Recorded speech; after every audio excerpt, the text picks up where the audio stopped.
Kamu tiap Ini hari kan- menjelekkan Paulus. Coba sebutkan dalam Al-Quranmu yang mengisahkan tentang Paulus. Kami kasih kau diam dulu.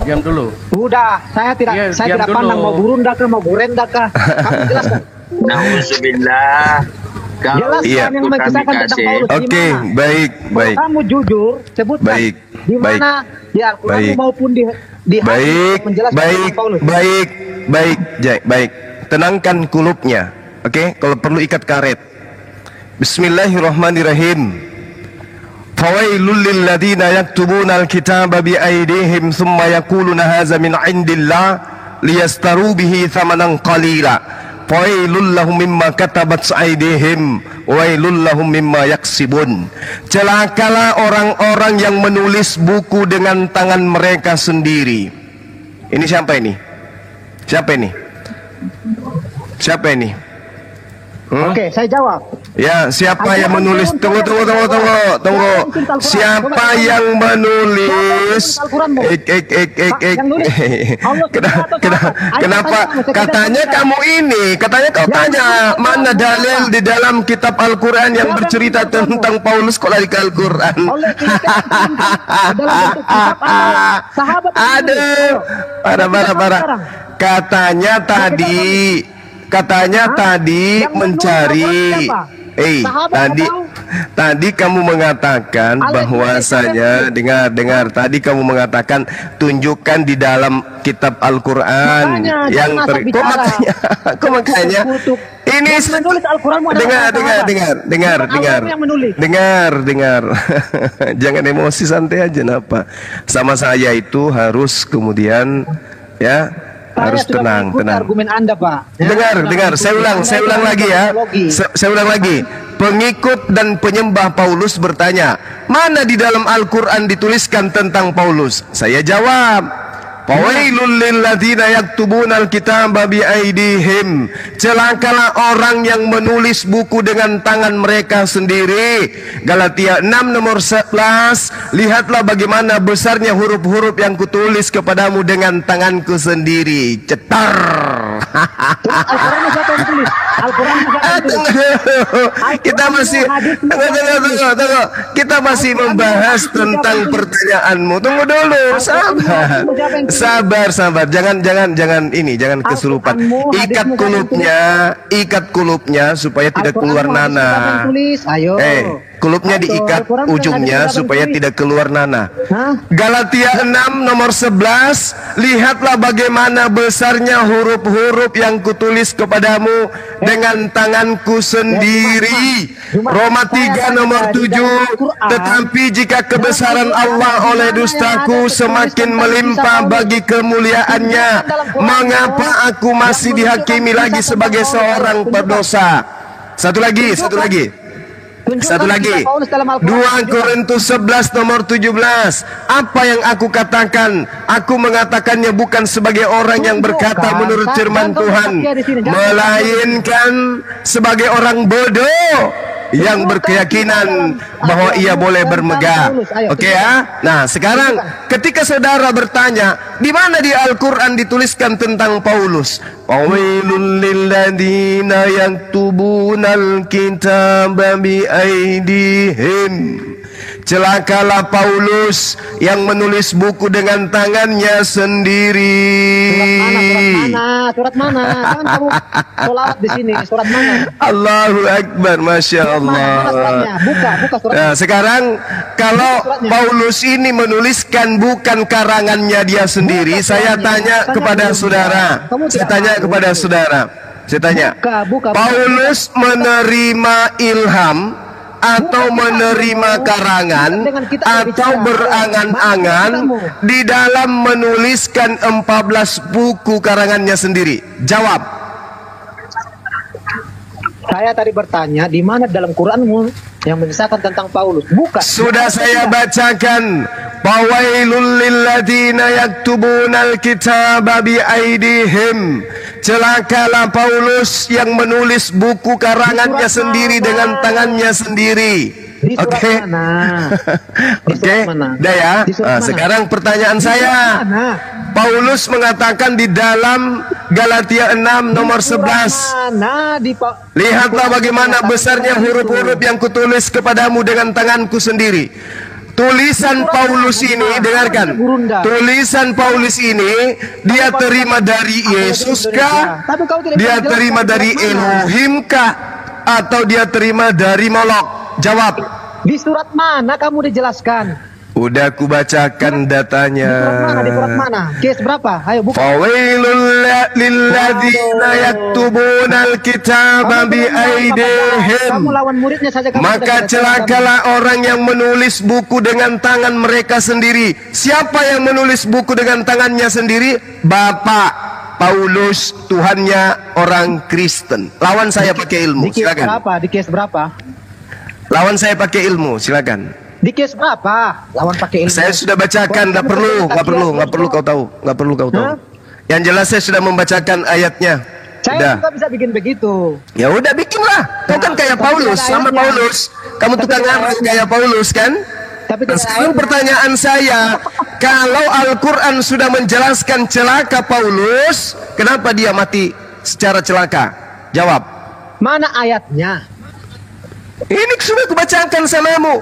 Fawailul lilladzina yaktubunal kitab biaidihim, dengan tangannya sendiri.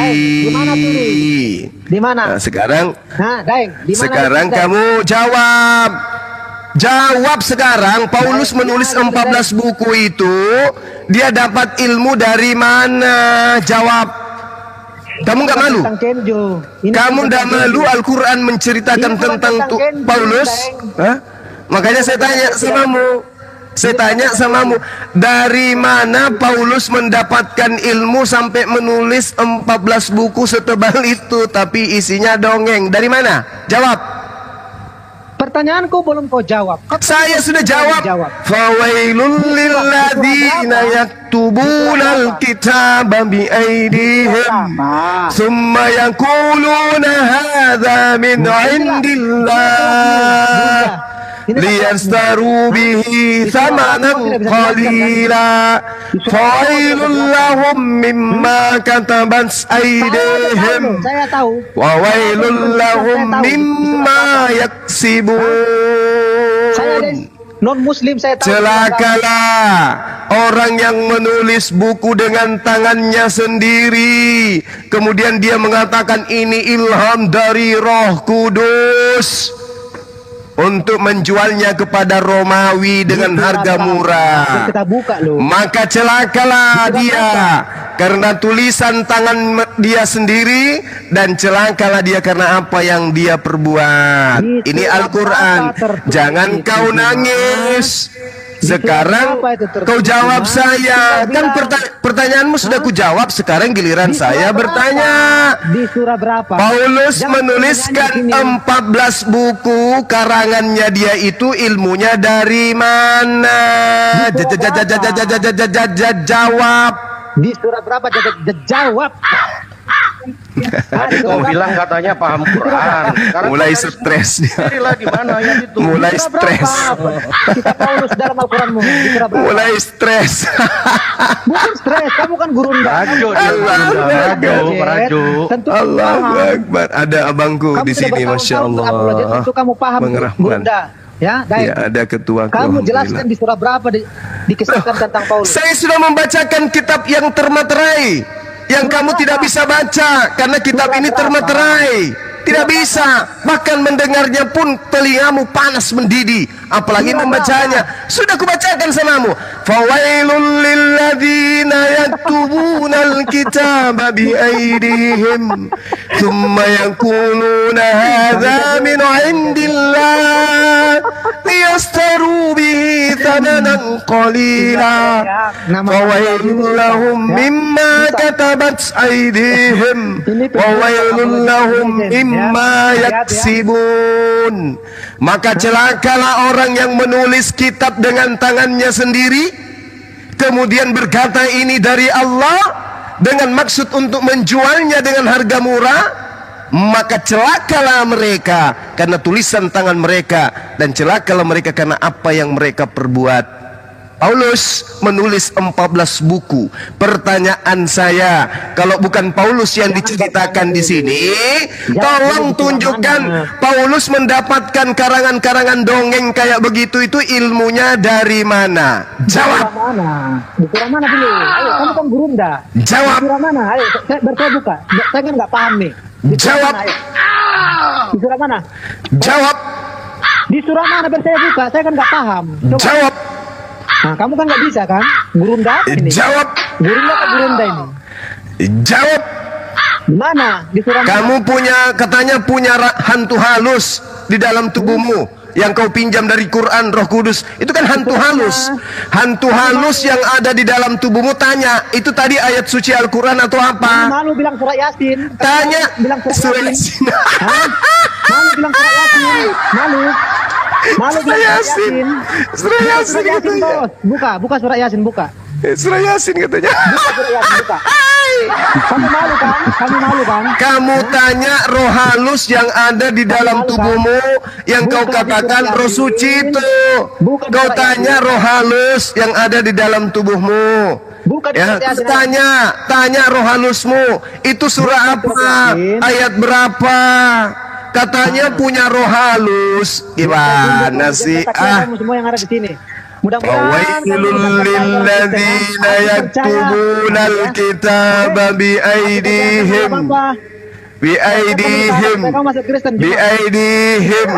Siapa yang mau masuk ajaran pagan kayak begitu, sedangkan penjajah datang memberondong dengan senjata lengkap, kami tidak goyah, apalagi dengan modal mulut. Ajaran pagan mana?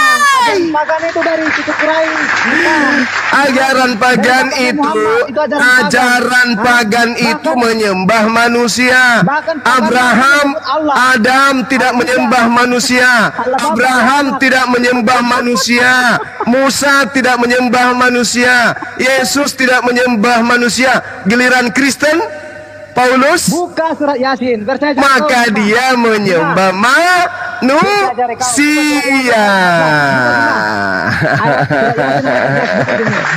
Allahu Akbar, Masya Allah. Masya Allah. Surat Yasin nomor 14. Kenapa di sana? Ada apa di sana? Ada apa? Ada apa? Kau bacakanlah. Kau bacakanlah samaku. Ya ampun. Malu bilang ada Paulus dalam Al-Quran. Ada Paulus dalam Al-Quran. Oke, saya bacakan ya. Kamu katakan di dalam Al-Quran ada Paulus. Berarti kamu sudah mengakui bahwa Allah Subhanahu Wa Taala mengutus Paulus, gitu? Gitu? Buka dulu. Loh, kok buka dulu? Kamu sudah mengakui bahwa Allah Subhanahu Wa Taala dan Nabi Isa alaihissalam itu nabi dan adalah pencipta langit dan bumi.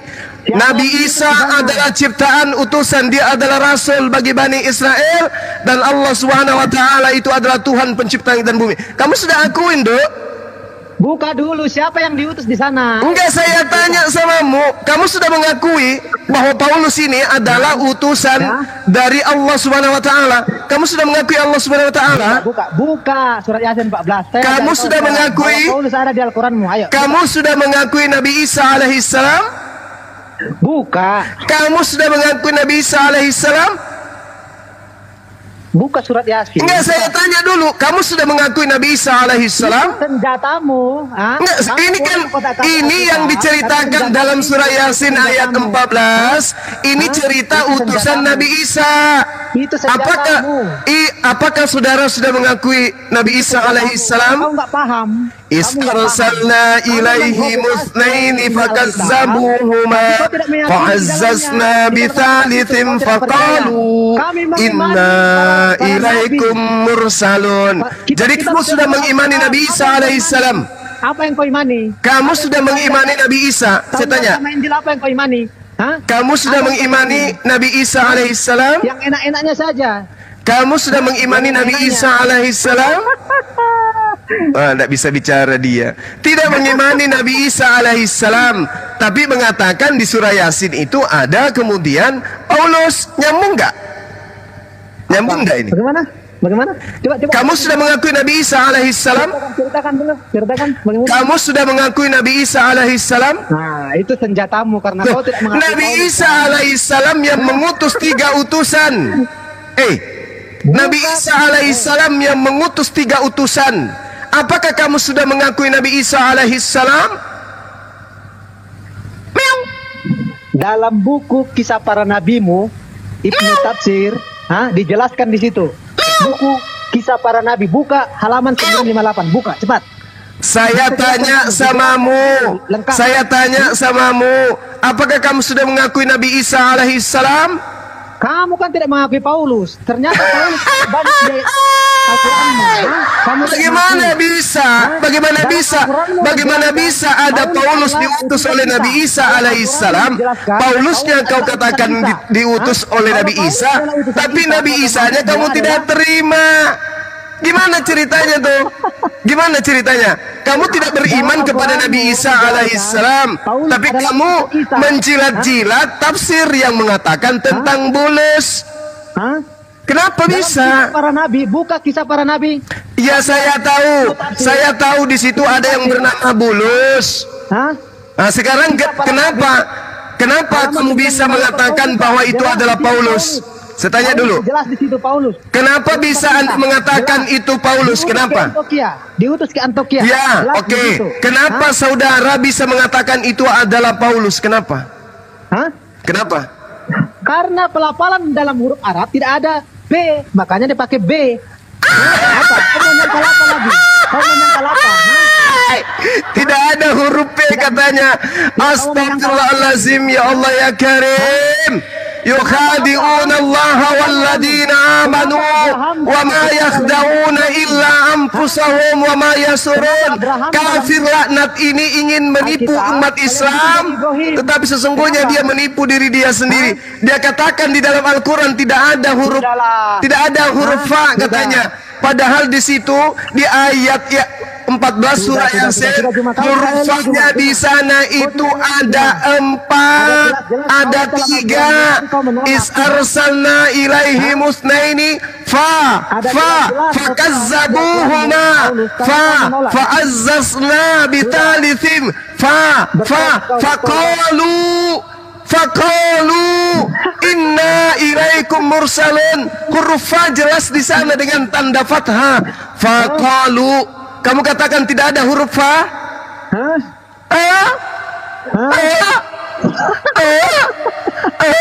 Yang diutus ke Antioquia siapa? Yohanes. Bulus. Yang diutus ke Antioquia Bulus. Siapa?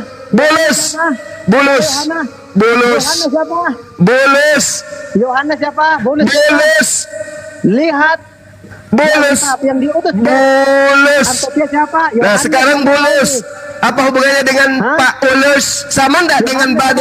Tulis dalam Alkitab yang diutus ke Antioquia. Sama tidak dengan Bulus dengan Pulus? Kau bikin Yohanes sama Bulus. Apa? Karena Bulus. Kalian copy paste. Bulus yang diutus ke Antioquia itu Bulus. Siapa yang mengutusnya? Copy paste. Siapa yang mengutus Bulus ke Antioquia? Siapa? Dalam Al-Quranmu Isa mengutus. Sekarang apakah Anda sudah beriman kepada Nabi Isa? Sekarang apakah Anda beriman kepada Nabi Isa? Siapa yang paling kuat? Anda beriman kepada Nabi Isa? Yang paling kuat, yang paling terakhir. Sekarang apakah Anda beriman kepada Nabi Isa? Itu kan senjatamu. Itu senjatamu. Apakah Pulus dengan Bulus sama? Itu senjatamu. Itu senjatamu. Lalu apa ajaran Bulus ketika sampai di Antioquia? Apa ajaran Bulus? La ilaha illallah Isa Rasulullah. Itu ajaran Bulus ketika sampai di Antioquia. Bagaimana ajaran Paulus sang penipu itu ketika sampai di Antioquia? Yesus adalah Tuhan dan aku adalah Mesias Kristus. Dengar cuma. Yesus adalah Tuhan yang bangkit dari kematian. Jadi kamu mau menjilat-jilat tafsir Al-Quran pun percuma kawan. Percuma kamu menjilat-jilat tafsir. Percuma kamu menjilat tafsir. Percuma kamu menjilat tafsir. Percuma. Mujizatnya hanya bisa beristri 12. Itu aja. Paulus bisa membuat menghidupkan orang mati. Yes. Yes. Makanya Yesus mengatakan bahwa nabi palsu itu bisa bermujizat. Bukan itu. Anaknya saja tidak bisa. Anaknya mau mati sekarat tidak bisa. Mana? Lebih mulia Paulus daripada Muhammad. Oke, di dalam kitabmu sendiri diterangkan bahwasanya nabi palsu itu bisa bermukjizat. Matius 24 nomor 3 sampai 5 dan seterusnya. Kamu bangga Paulusmu sang penipu laknatullah itu kemudian bisa bermujizat. Kebetulan Yesus mengatakan nabi palsu penyesat itu bisa bermujizat. Jawab Yesus kepadaku, para nabi itu bernubuat demi namaku. Aku tidak mengutus mereka, tidak memerintahkan mereka, dan tidak pernah berfirman kepada mereka, tidak pernah berkata kepada mereka. Sekarang kamu tunjukkan di mana Yesus pernah berkata langsung kepada Paulus. Silakan. La la la la la la la la la la la la. Matius 24 Yesus berkata, dengar. Jangan main mute. Matius 24 berkata, banyak nabi palsu akan muncul dan menyesatkan banyak orang. Nabi palsu itu bisa bermukjizat. Dengarkan. Sebab nabi-nabi palsu akan muncul. Mereka akan mengadakan tanda-tanda dan mujizat-mujizat. Sehingga sekiranya mungkin mereka menyesatkan orang-orang pilihan juga. Kata Yesus, camkanlah, aku sudah mengatakan terlebih dahulu kepadamu bahwa nabi palsu itu akan datang, tanda-tandanya memberikan mukjizat. Matius 24 nomor 24 sampai 24. Nabi palsu tanda-tandanya bisa bermukjizat. Tepuk tangan. Cahai. Masih mau kau datang besok? Yang saya tanya, ingat PR-mu tadi? Saya tanya samamu, ya, apakah Anda beriman kepada Nabi Isa alaihissalam? Apakah Anda beriman kepada Allah Subhanahu wa taala? Sebab sang bulus itu adalah utusan Nabi Isa alaihissalam yang mengajarkan la ilaha illallah, Isa Rasulullah. Apakah Anda beriman? Tidak. Berarti Paulusmu dengan bulus itu berbeda. Oke? Kamu belajar dulu, cebok pakai air 1 sendok, baru kau membahas tafsir. Sekarang pertanyaan saya, Anda kan sudah bertanya tuh, saya sudah uraikan semuanya tuntas. Sekarang pertanyaan saya, 14 buku karangan Paulus itu ilmunya dari mana? Jawab saya, jangan.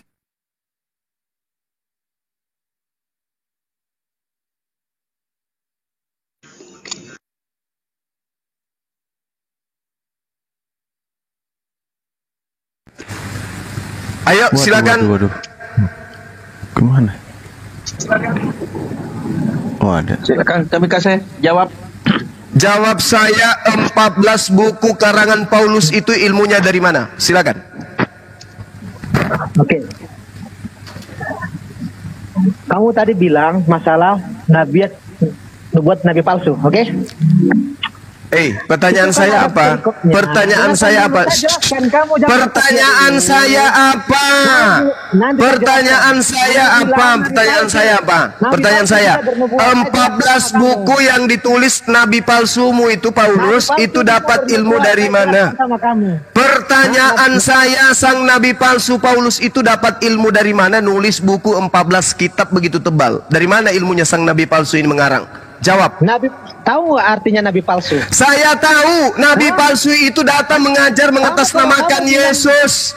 Kalau kamu bilang Paulus nabi palsu, saya tidak bisa jelaskan karena dia bukan nabi palsu. Saya buktikan samamu. Kisah para rasul, dengar. Kisah para rasul 13:1, Saulus disebut nabi.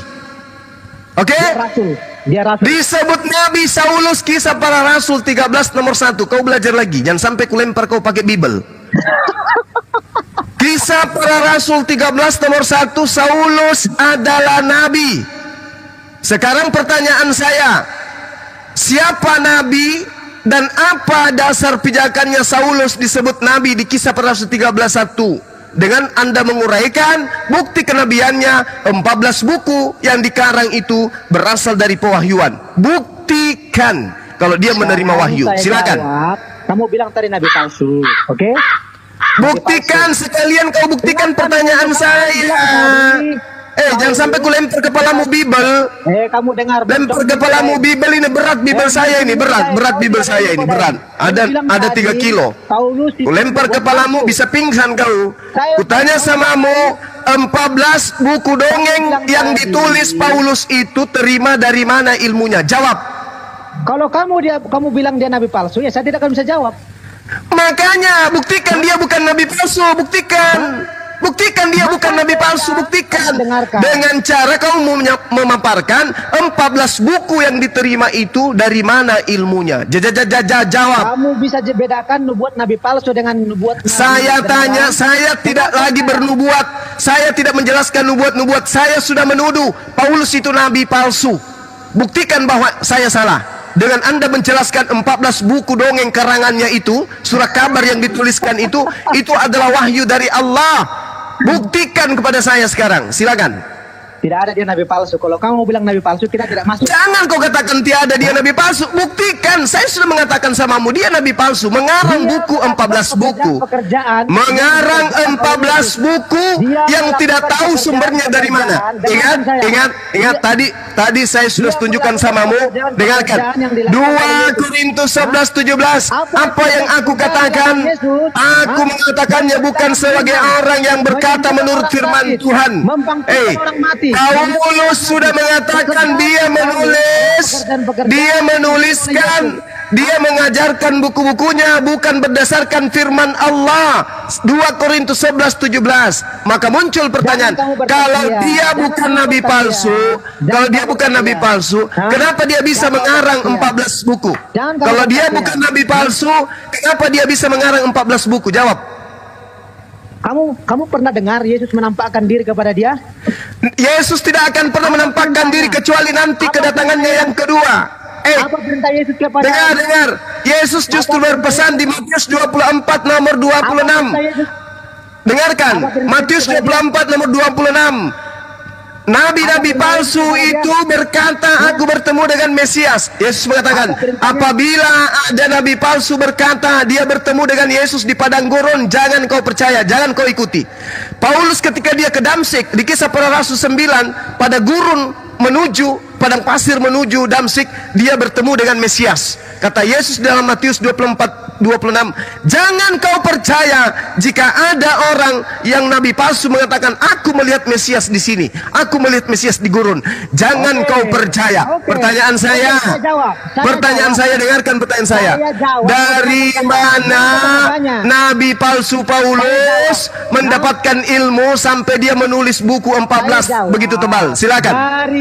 Dari kuasanya, dari nubuatannya lah kita melihat bahwa dia nabi palsu atau tidak. Nubuatnya, pekerjaan Paulus apa?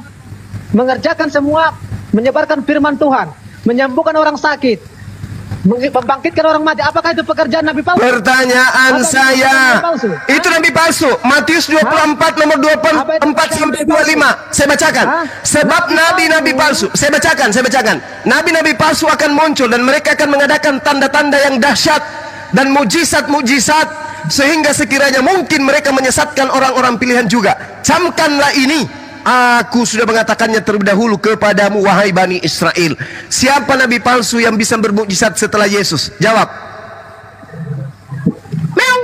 Nabi palsu yang pantas disematkan adalah Nabi Muhammad. Tidak bisa, karena Nabi Muhammad tidak pernah mengaku bertemu dengan Mesias di padang gurun. Yang pernah mengaku bertemu Mesias di padang gurun hanyalah Paulus. Oke, saya bacakan dalilnya samamu. Saya bacakan dalilnya. Saya bacakan supaya kamu itu tidak hanya bisa bertelur, tapi bisa juga beranak, supaya anakmu itu bisa pintar. Janganlah kamu ke sana. Jika seorang nabi palsu berkata bahwa aku bertemu Mesias di padang gurun, siapa yang mengaku bertemu dengan Mesias di padang gurun ketika dia menuju ke Damsik? Jawab saya. Jawab.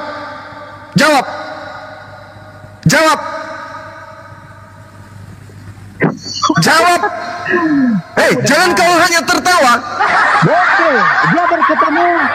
Dia berketemu. Dia berketemu. Gak ada salah bahasamu. Dia bertemu bukan berketemu. Coba tunjukkan di mana. Jadi apabila orang berkata kepadamu, dengar, lihat, dia Mesias ada di padang gurun. Dalam bahasa Yunani eremos.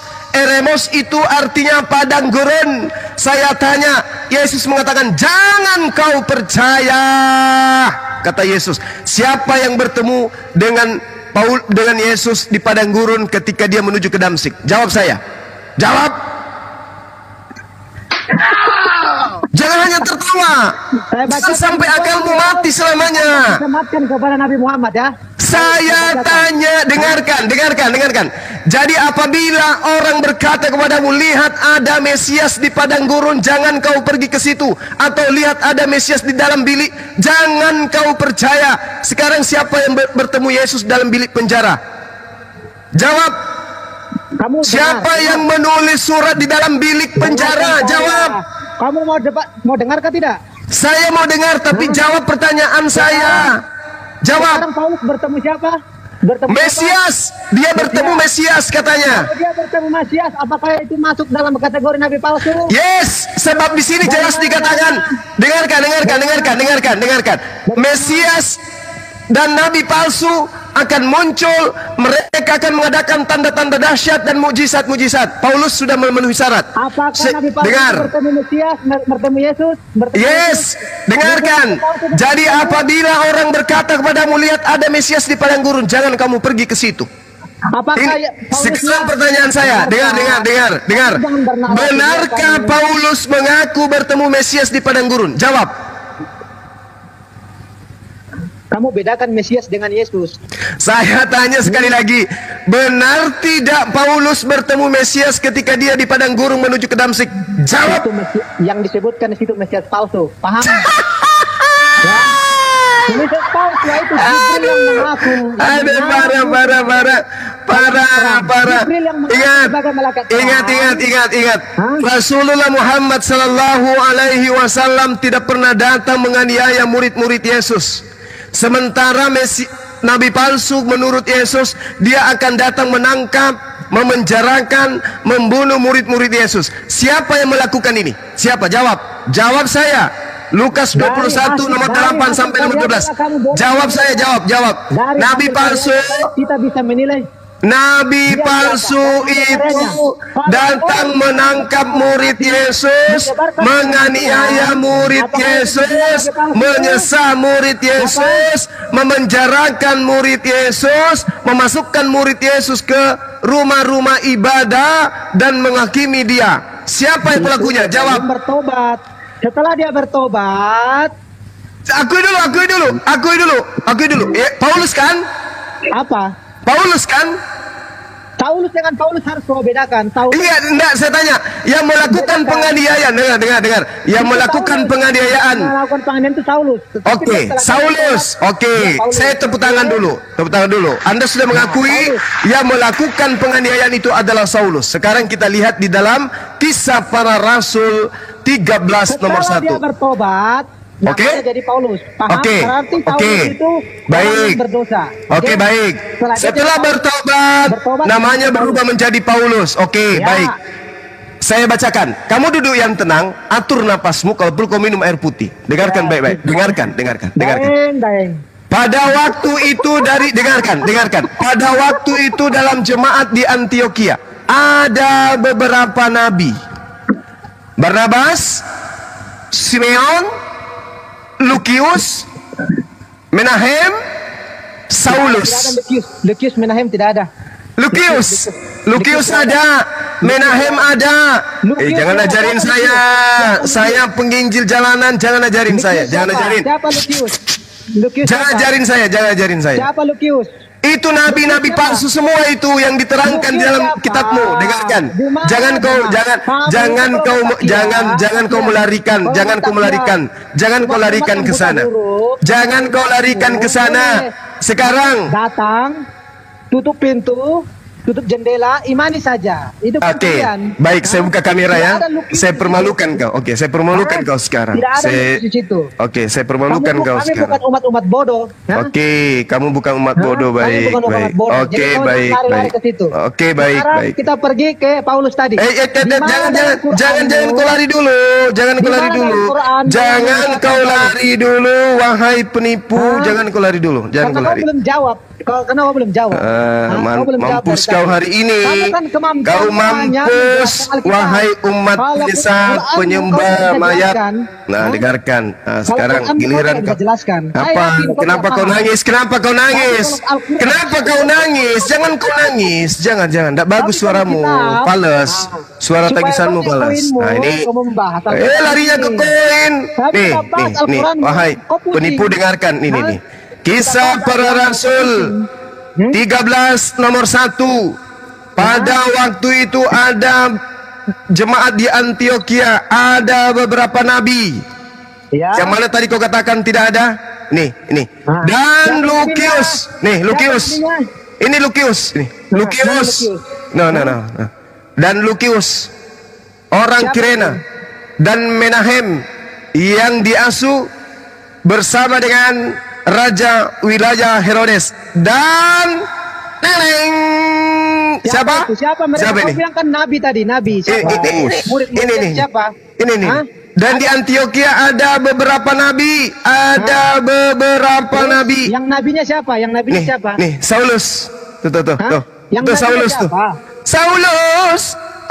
Saulus. Lukius siapa? Lukius siapa? Ini Saulus tuh, Lukius Saulus. siapa? Nih Saulus, kita nggak bahas nabi yang lain. Kau sudah menipu tadi mengatakan Lukius nggak ada. Nih ada Lukius. Sekarang Saulus ini masuk dalam deretan nabi.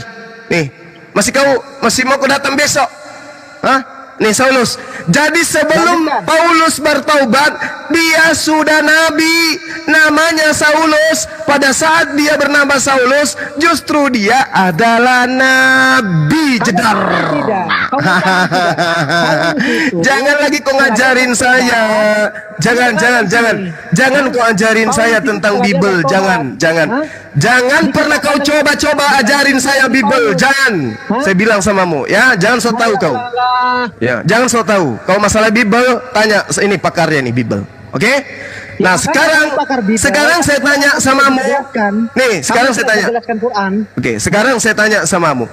Apakah Saulus ini nanti setelah dia bertobat baru dia nabi palsu, atau sebelum dia bertobat dia sudah nabi? Jawab. Kami tidak mengenal Saulus nabi palsu.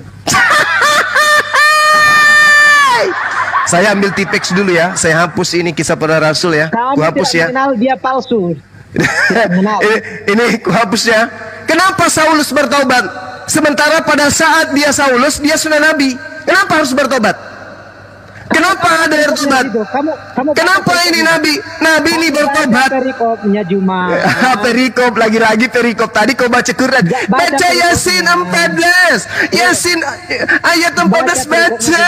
Sekarang setelah dijelaskan tentang kitabnya, baca perikop. Baca sekipo. Aduh. Ini jemaat-jemaat mingguan kayak begini nih. Kalau cuman bisa menghujat, menista, jangankan Al-Quran, Bibelnya saja mereka buta. Jangankan Quran, Bibel saja mereka buta. Saya tanya kamu. Sekarang cuma bisa bertanya. Saya tanya kamu. Saya bertanya dari tadi nggak ada jawaban. Dari mana Nabi palsu Saulus? Dengarkan. Dari mana Nabi palsu Saulus ini mengambil data 14 buku? Ayat 1 sampai ayat terakhir. Sebutkan tokoh di Al-Quran yang kisahnya disebutkan. Saya tanya samamu. Paulus sang nabi palsu ini mengambil materi 14 bukunya, ilmunya dari mana? Nabi Saulus, dengarkan, Nabi Saulus menerima ilmu dari mana sampai sang Nabi Saulus ini menulis 14 buku? Saya sudah bilang kamu tadi, kamu harus baca lengkap.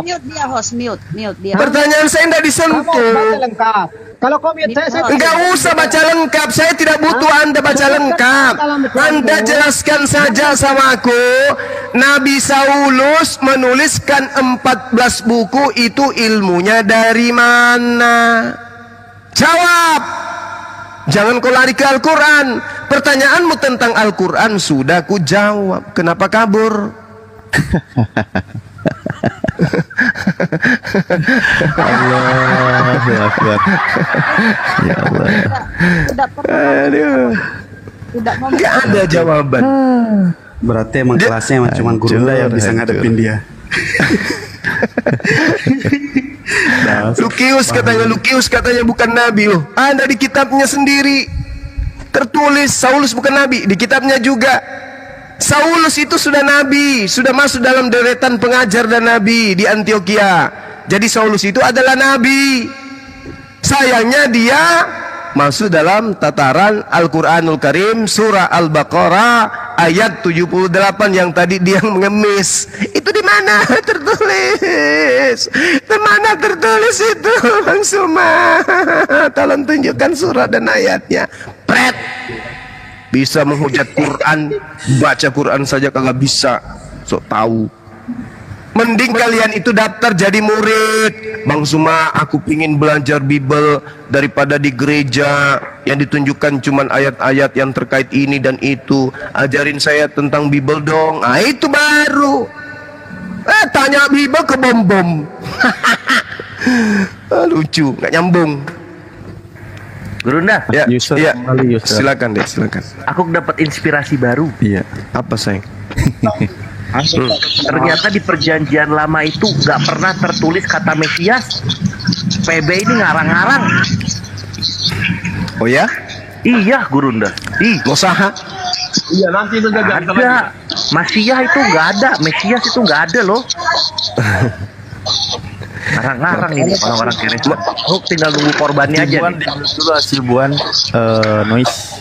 Tunggu. Saya cek dulu pembendaraan ilmu dulu. Benar nggak? Iya, Gurunda loh. Sakti Ya. kan. Alhamdulillah.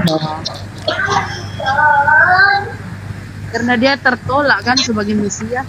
Dia tertolak. Makanya pas orang Kristen ngomong ini nubuatnya ada tentang Mesias, nubuatnya ada tentang Mesias. Oh iya, memang betul. Nggak ada, betul. Tepuk tangan. Masya Allah, betul. Saya cek di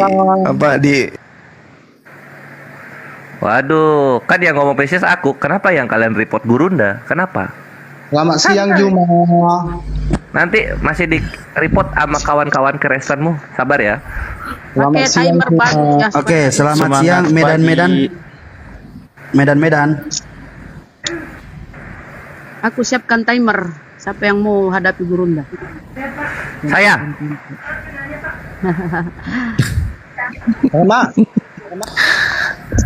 Medan, Ya, apa selamat. yang mau ditanggapi? Sama. Silakan. Apa? Kalau Nabi itu mengajarkan Kau jawab dulu di mana Gimana? Yesus mengenal Kristen di Bibelmu? Jawab dulu lah. Kau selalu naik bertanya, nggak mau ditanya. Giliran ditanya kabur. Jawab dulu di mana Yesus mengenal kata Kristen. Satu aja kata-kata Yesus tentang Kristen. Baru aku acungi jempol kamu. Saya kasih jempol 4 ya dengan jempol kaki. Coba sebutkan di mana Yesus mengatakan Kristen. Ayo. Siapa yang Ini. pintar nih? Otenot yang Nih. pintar silakan. Ayo. Kita Mana coba Yesus runut. mana nih si Juma ini? Oke, kita jangan runut potong jawab dulu. perintahnya dari Yesus itu sendiri ketika dia berkata bahwa berjaga-jagalah, waspadalah terhadap ragi orang Farisi dan Saduki. hari Nah, ini Matius 16:66. 6 akun hancur. Sama. Masya Allah. Sama guru. Aman Gurunda, aku juga Dengerin 6, aku Yusuf. juga 6 ini. Izin sebentar. Gurunda, kalau nurunin nada suara jangan langsung dari tinggi langsung ke rendah, pelan-pelan nurunin ke rendah karena itu yang kedetek dari suara kencang langsung ke rendah. Jadi kayak orang marah-marah. Baik, Nabi Paman. itu pantas Oke. tidak mengawini anak di bawah umur. Lanjut Abah. Iya. Nah, seorang nabi itu pantas nggak mengawini anak di bawah umur. Tuhanmu aja itu. Kemarin habis. Kalau Tuhan mengawini laki-laki pantas nggak? Pada mana kalau kipanoi Gurunda? Kalau Tuhan mengawini laki-laki pantas nggak? Nabi itu pantas nggak mengambil istri sesamanya? Saya tanya samamu juga pertanyaan sama saya jawab. Habis itu kamu jawab juga, ya. Seorang nabi itu pantas nggak seorang pembunuh? Seorang nabi itu pantas nggak merampas harta orang? Kalau Tuhan dibunuh, kalau Tuhan dibunuh, kalau nabi kemudian diberikan kewenangan, maka kewenangan itu dimanfaatkan oleh nabi itu. Namanya juga dia nabi. Sekarang yang jadi permasalahan, pantaskah Tuhan mengawini manusia? Itu dulu. Pantas tidak Yesus mengawini semua orang-orang Kristen? Pantas tidak? Nabi itu pantas tidak? Di kitabmu nanti di surga kalian itu menjadi mempelai wanita. Kalian mau ngapain sama Yesus? Anak di bawah umur yang masih main boneka, bayangkan. Ribka, buset, Ribka ya. Lagi ngobrolin Ishak ini ya. Ini pertanyaan semalam yang sampai subuh tidak dijawab sama Oten. Pertanyaan saya sederhana. Memang gini, kawan-kawan Kristen ya. Setelah kita mengecek umur-umur dari yang ada biar nggak krodi. Satu aja. Dia parah. Jadi gini ya, kawan-kawan harus mengetahui, Batshiba, istri yang dirampok Daud dari Uria, itu melahirkan di umur 6 tahun. Batshiba lo bayangin betapa cabulnya Daud yang menjadi nenek moyang Yesus. Tapi nggak berhenti sampai Daud doang. Nanti ada lagi Ishak. Dengan otak Kristen 2023, Ishak menjadi cabul karena Ribka baru umur 3 tahun dikawini. Bayangin itu anak umur 3 tahun. Meledak nggak itu? Meledak nggak itu? Orang. Udah. Belum lagi nanti ya. Bayangin nanti. Ini baru dan Ishak sama siapa tadi lagi, Daud. Wah, istrinya umur 3 tahun semua. Nanti berikutnya bilangan 31 nomor 36. Tuhan meminta bocil-bocil perawan sebanyak 32. Anjir, ini agama apa Tuhan kok keturunan pedofilia semua? Gimana ini? Belum nanti, oh ya Yosef itu bapak tirinya Yesus umur 90 tahun. Diturunkan aja, Maria, turunkan. itu umurnya 12 tahun, bayangin. Diturunkan, orang gila dia ini. Maria Ribka sama Batshiba. Nabi itu kasihan. Lemparkan turun comberan orang kayak gini. Gimana tuh? Oke, pesannya Makanya ya. jangan dituhankan. Lanjut terus Kores. Iya gitu loh. Makanya ini kawan-kawan Kristen ya, gimana kalian tidak menjadi nomor 1 negara LGBT dan pedofilia dan juga pengempor bokep-bokep porno, kaum Kristen ini? Karena dari Tuhan kalian, sampai nabi-nabi kalian, sampai Tuhan kalian lagi ya, itu semuanya cabul, pecinta anak kecil. Bilangan 3136. Minta bocil perawan sebanyak 32. Itu pertama. Itu Tuhan. Nanti nurun tuh. Ishak mengawini Ribka masih umur 3 tahun. Jijik. Nanti turun lagi tuh Daud rampok bininya orang namanya Batshiba, terus diprot-prot umur 3 tahun, melahirkan Salomo di umur 6 tahun. Agama apa ini? Itu turun.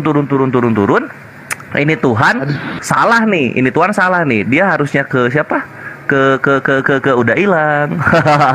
Silakan Gurunda. Yam.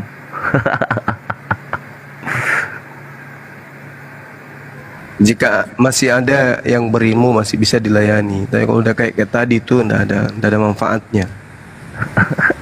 Dia mau nyari sakit hati aja Gurunda. Iya. Salah tempat loh. Salah tempat. Baper.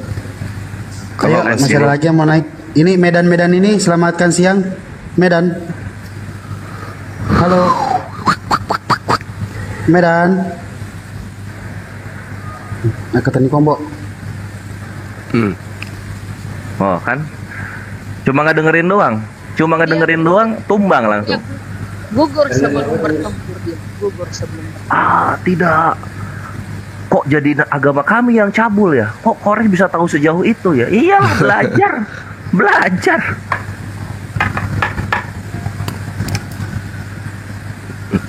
Sepertinya mereka ini terstruktur bener ya, silih berganti gitu ya.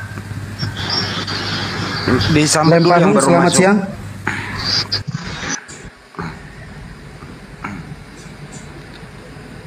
Guru udah kena lagi. Selamat siang Lempar Hung. Ini orang pada Banyu mah kena lagi. Kena lagi. Astagfirullah, sama saya 5 nih, masuk 6. Dasar kampret, memang Sabar ada ya. pasukan. Jadi mereka ini sudah terstruktur masif, tapi dia nggak bisa apa-apa. Dia akan kami gugurkan satu persatu di medan laga. Kenapa? Ya kemampuan berdiskusinya, bahasanya, sopan santunnya, datanya nggak ada. Jadi mereka ini seperti ada bosnya yang memberikan mereka peralatan, apa itu, mencabut akal sehatnya, kemudian didoktrin kebencian, silakan menyebar, yang penting lu hidup, nggak perlu ilmu gitu. Itulah yang terjadi. Tapi satu persatu kami tabok, kami hajar di area diskusi. Nah teman-teman juga kami himbau kalau ada kayak gitu, cukup 1-2 orang lah yang hadapi. Karena mereka ini memang mengharapkan tuh kredit. Dia ngomong, kita 5 orang ngomong. Tuh dia mengharapkan agak kredit gitu. Kalau kredit, kalau kacau, menang dia gitu. Dia maunya tuh dia hujat, terus umat Islam marah, bareng-bareng ngomong. Nah itu dia seneng, menang dia kalau gitu. Jadi untuk kedepannya gitu ya, kalau ada kayak gitu cukup 1-2 lah yang hadapi, supaya Komal juga nggak kredit. Di YouTube juga ya semua orang bisa mendengarkan dengan baik. Kira-kira sih begitu. Dan saya himbau juga kepada Bang Juma, kalau ada receh-receh kayak gitu ya, Bang Juma cukup minum kopi aja, sekali-kali aja. Nanti kalau udah linear dimintai pendapat. Sayang loh akunnya silih berganti gugur. Kalau mereka ini giginya copot, Bang Juma akunnya yang copot. Gitulah. Kira-kira gitu. Sudah 7 hari ini ya Allah. Jadi hari ini apa yang terjadi? Satu persatu. Satu persatu penghujat gugur di medan laga. Selamat malam Jamaluddin. Selamat sore. Kok malam sih? Jamaluddin lumayan muslim itu. Assalamualaikum. Jamal kereba tundi. Mari cedeng. Tuh kan baik Bang. Agak ya, tuh. Kan? Lucky boy selamat siang, sore, malam, apalah itu. Halo. Lucky boy. Halo. Ya, selamat siang. Selamat siang, Bang. Ya, Kristen. Muslim, Bang. Oke, apa yang mau disampaikan Pak? Lucky boy sama Jamaluddin, silakan. Ini kan kita juga suka berdebat ya sama orang-orang Kristen tuh. Kira-kira modal apa sih yang buat mereka kita fix gitu? Kita pengen Aduh, suaranya kecil. Izin Pak Lucky boy, suaranya kecil sekali dan noise Pak, tidak terdengar. Izin ya Pak ya, Bapak posisi di mana? Nanti kalau ada kesempatan mungkin bisa ini lagi ya Pak ya. Soalnya berisik banget Pak. Mohon maaf. Enggak, to the point aja menyampaikan apa gitu loh Pak. Jangan usah pakai pengantar. Ya, langsung aja Pak. Untuk membaca kitab apa sih yang bagus gitu untuk menghadapi mereka? Oke. Banyuma bisa dijawab apa yang perlu disiapkan untuk menghadapi penghujat? Mas Pajang Gurunda sholat. Mas Pajang Gurunda. Ya. Ya untuk persiapkan diri. Ya, benteng pertahanan kuat, terus serangan juga kuat. Ya dasarnya adalah ya perkuat akidah Islam, minimal bisa speak, kemudian bisa ngerti Bible Kejadian sampai Wahyu, tapi bukan mengimani ya, ngerti tapi itu supaya ada alat serangnya gitu Pak. Ya. Makasih satu lagi. Bible atau Wahyu yang bisa dibaca yang seperti apa ya? Bahasa Indonesia aja, Ini Pak. aku mau nambahin, Bang Ya. Andi, mau nambahin. Monggo. Ya, kalau mau les kristologi, Ya Pak, ya Pak. nanti tunggu sebulan lagi akan ada itu di Apologet Islam Indonesia gitu. Apologet Islam Indonesia. Ya, ini aja dulu, daftar aja dulu apologetislamindonesia.org. Apologet Islam Indonesia. www.apologetislamindonesia.org. Ya. Oke. Makasih ya. Ya. Sami-sami. Selamat berjuang. Terima kasih. Ya, bantu tambahkan, betul sekali. Bergabung di Apologet Islam Indonesia, di situ adalah yayasan yang memang berdiri untuk membantah ya fitnahan dan sebagainya kepada Islam dan juga bagaimana syiar Islam. Ketika untuk tadi kiat-kiatnya di awal, ya bagaimana juga seorang sensei dia melatih. Ingat yang paling awal itu kuda-kuda. Kuda-kuda dulu yang harus kuat, yang harus kokoh.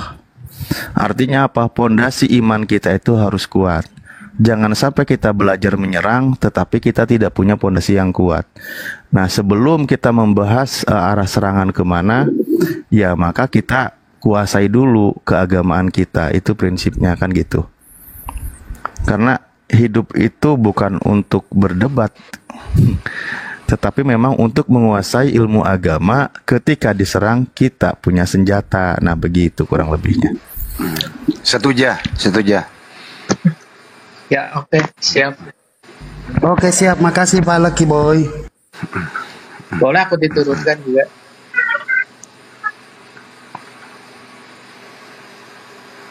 Silakan Pak Jamaluddin, ada yang mau disampaikan? Enggak, Pak. Assalamualaikum. Waalaikumsalam warahmatullahi wabarakatuh. Sedikit kata-kata mau sampaikan. Bicara ada seorang kesini saya. Gini Bang, ketika OT naik ke sini, ini bisa gede. Kenapa tadi di? Ayo terusin. Ketika OT naik ke sini, kira-kira yang nggak berilmu, nggak berakhlak, tanya jawabnya diturunkan aja Bang dari awal Bang. Jadi berisik aja dengar dari mereka. Jadi mereka nggak bisa menunjukkan data, cepat-cepat diturunkan Bang. Masih banyak yang lain di bawah. Cakep. Tapi kan ini yang juga. tadi yang dibahas terakhir tentang menghujat Nabi yang tadi ya. Kayaknya tadi malam saya juga dengar dari Bang Zuma dan dijelaskan, masih ada pertanyaan sekarang. Kok masih dihujat tentang Nabi Muhammad? Gini Akhi, ini juga aku jawab ya. Para penghujat itu penghiburan imannya. Iman mereka terhibur, Yesus mereka merasa senang ketika mereka menghujat agama lain, gitu. Ya. Kalau mereka nggak menghujat agama lain, mereka lesu imannya. Harus menghujat, gitu loh. Jadi ketika kita di sini yang mendengar, dia tanpa ilmu, risih dengarnya, karena masih banyak oten-oten yang berilmu di bawah yang harus dihadapi. Nah, ini begini Pak Jamaluddin, inilah salah satu mental kita, jam terbang kita harus dipersiapkan dengan matang agar kita nggak terpancing emosi. Betul. Itu jam mereka terbang makanya dari emosi kita soalnya. Memancing emosi kita. Ya nggak apa-apa kita dengar sejenak, buat dokumentasi bahwa ya mereka kayak gitu. Habis itu ya diturunkan. Jangan langsung diturunkan juga. Iya. Kita dengerin dulu arahnya kemana kan gitu Bang. Kalau misalnya langsung diturunin kita belum bales. Ketika sudah jelas Pak Jamaluddin? Gimana Bang? Udah jelas Pak penjelasannya? Alhamdulillah. Ya, jadi begini Pak, saya sebagai host, kalau ada ketidaknyamanannya mohon maaf ya Pak ya. Karena siapapun di sini yang berdiskusi pasti saya akan tanya. Kalau sudah mau diturunkan silahkan ngomong diturunkan. Apabila Bang Zuma belum bilang turunkan, saya tidak akan turunkan. Seperti itu. Karena apa? Ada beberapa yang harus disampaikan, ada beberapa yang harus dibalas. Ya Bang ya. Jadi kita tidak seperti orang yang begitu dia menghujat terus mau dihujat balik, kita tidak menghujat, tapi kita membacakan isi Bible mereka. Tugas saya di sini hanya nge-mute atau mau tidak membiarkan dia berbicara terus. Begitu ya Bang ya. Ketika abang saya belum selesai bicara Bang. Ketika abang mendengarkan hal seperti itu, tidak mau membuat abang sakit hati atau apa seperti apa, mungkin abang bisa kecilin volumenya aja atau seperti apa Bang, dan pahami kondisinya ya Bang ya. Karena ini TikTok, ini komal-komal namanya, dan ini juga harus diatur sebagaimana mungkin. Saya juga harus mengikuti instruksi daripada orang yang berbicara di atas ini Bang, khususnya Bang Zuma. Ketika Bang Zuma bilang turunkan, saya pasti turunkan. Begitu Bang. Paham sampai sini Bang? Insya Allah. Terima kasih atas pengertiannya Bang. Sehat selalu ya Bang ya. Tunggu dulu. Usaha aja lagi Bang. Akhi Jamaluddin, sebelum turun ya aku nitip pesan. Iya. Dia dalam Islam, salah satu ciri-ciri berhala itu adalah Tuhannya ada penisnya, itu berhala. Itu mesti dipegang. Kalau ada Tuhan, lihat, cek ada kelamin nggak? Berhala itu, gitu. Thank you. Iya. Tapi sedikit tambahan Bang dari saya Bang. Ketika Oden tidak berilmu, tolong sama Bang Zuma digaskan lagi di atas yang volume yang tadi Bang. Biar mereka itu masuk diresapi dari bahasa-bahasa Bang Zuma. Ketika Bang Zuma berbicara agak besar sedikit. Nanti saya senang dengan suaranya Danda Bang Zuma.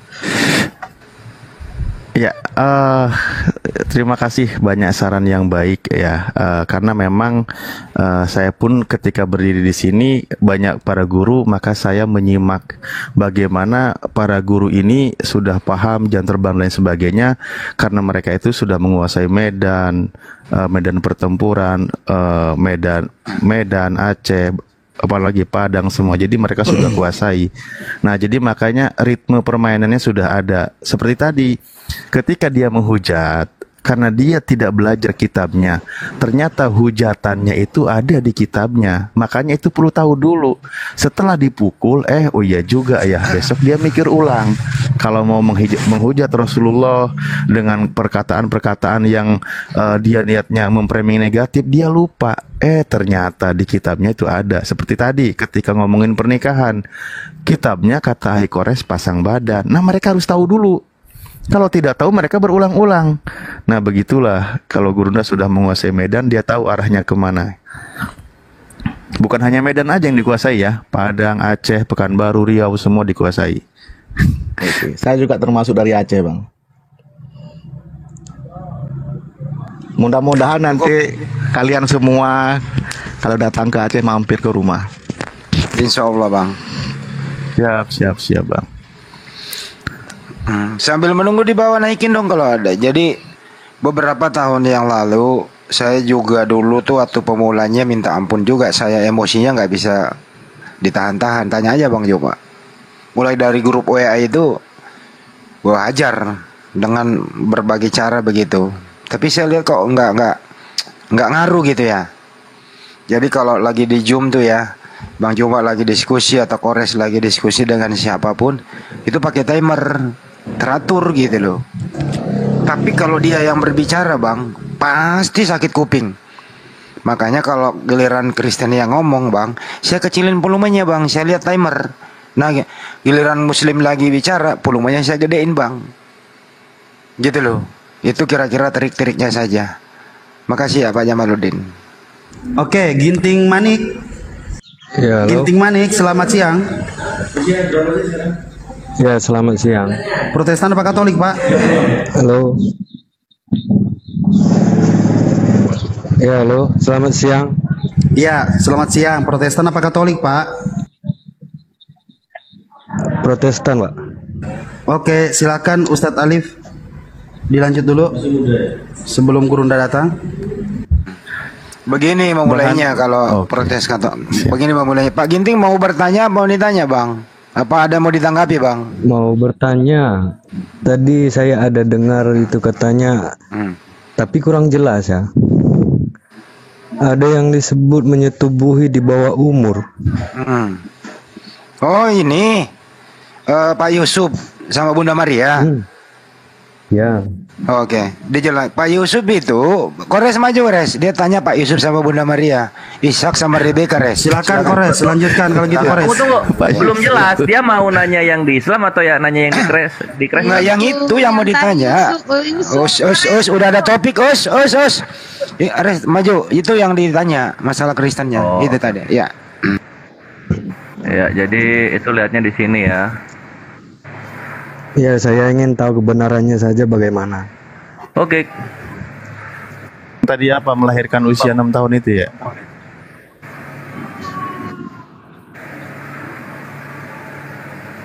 Aku pertama jelasin yang Maria dulu ya, Maria. Nah, di sini bisa dilihat di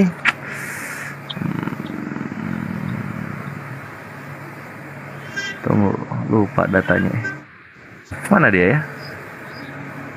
Moceia, iya argumen Moceia udah lama nggak dibawain.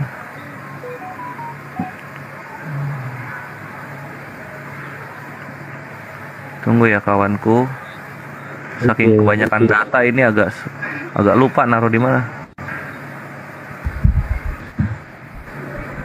Kok hilang ya? Ah iya ini dia, cut, sip. Nah, di sini di Ensiklopedia Katolik judulnya newadvent.org.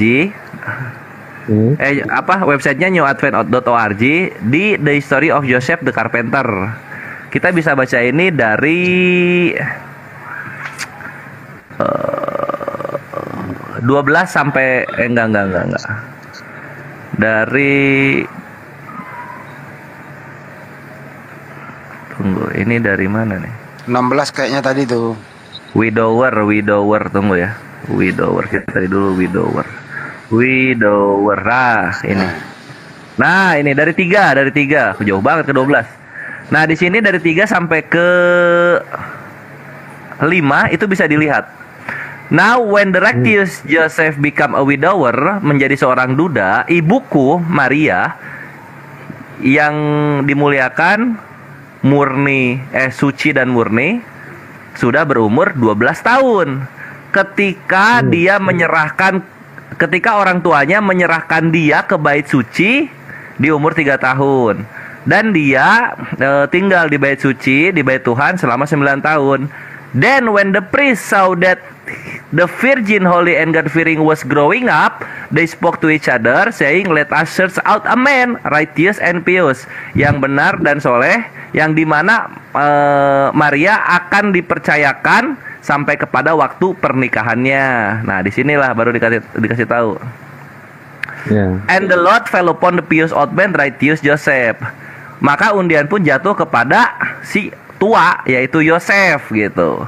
Maka si pendeta menjawab dan berkata kepada ibunya, pergilah dengan Yosef, bersamalah dengan dia sampai waktu pernikahanmu. Maka Yosef yang benar oleh karena itu menerima ibunya Maria. Tuh, dia 12 tahun. Nanti di sini ke bawahnya lagi dijelaskan 3 tahun bersama Yosef barulah itu Yesus lahir. Gitu. Jadi ya, ibunya Tuhan ini mengandung duluan baru dikawini Yosef ya? Kalau di cerita sini sih kawin dulu sama Yosef baru mengandung, Bang Andi. Oh. Gitu kalau di sini ya, kalau di sini. Ini salah penjelasan ini, Pak. Kenapa Pak penjelasan yang benar gimana? Iya. Karena yang kita pelajari bukan seperti itu. Oh ya, ini aja ngobrol aja sama orang Katoliknya, nih. Jadi ini sejarah Yosef tukang kayu, bapak-bapak gereja, ini bapak-bapak gereja, ini home-nya. Ngobrol aja sama ini nih, sama orang-orang Katolik aja nih. Oh, karena kebenarannya yang kita pelajari bukan seperti itu. Jadi umur berapa Maria lahir? Bunda Maria mengandung, bukan ditubuhi. Bunda Maria mengandung umur berapa kira-kira Pak Ginting?